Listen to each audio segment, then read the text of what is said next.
Hi everyone, డాబా స్టైల్లో egg masala curry ఎలా తయారు చేసుకోవాలో చూద్దామండి. ముందుగా ఎగ్స్ ఉడికించి పక్కన పెట్టుకోవాలి.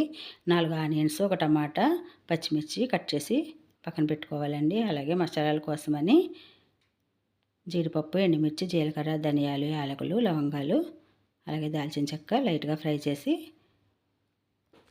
మెత్తగా గ్రైండ్ చేసుకుందామండి. ఈ లోపల ఇదే పాన్లో ఎగ్స్ వేసుకొని ఫ్రై చేసుకోవాలి. కొద్దిగా పసుపు వేసుకుందాం. ఈ కర్రీ చాలా టేస్టీగా ఉంటుందండి. పుల్కా, రోటీ, రైస్లోకి చాలా బాగుంటుంది. ఇవి ఫ్రై అయిపోయినాయి కదా, ఒక ప్లేట్లో తీసేసుకుందాం. అదే ఆయిల్లో కట్ చేసిన ఆనియన్స్, పచ్చిమిర్చి వేసి ఫ్రై చేసుకోవాలి.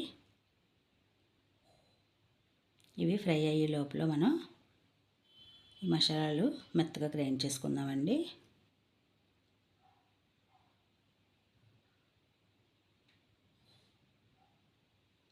ఇప్పుడు ఆనియన్స్ కొద్దిగా ఫ్రై అయినాయి కదా, టేస్ట్కి సరిపడగా ఉప్పు, కారం వేసుకొని కొంచెం సేపు ఫ్రై చేసుకోవాలి.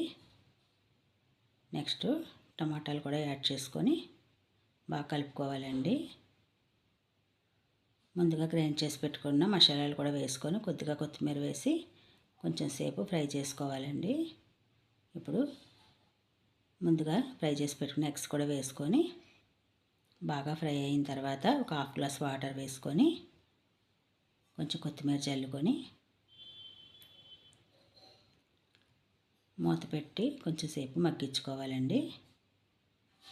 ఒక 10 మినిట్స్ ఉడికించాలి.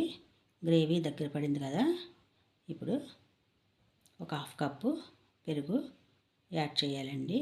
ఈ పెరుగు వేయడం వల్ల చాలా కమ్మగా ఉంటుంది కర్రీ, చాలా టేస్టీగా ఉంటుంది. గ్రేవీ రెడీ అయిపోయిందండి. కొత్తిమీర జల్లుకొని సర్వ్ చేసుకోవడమే. Thanks for watching.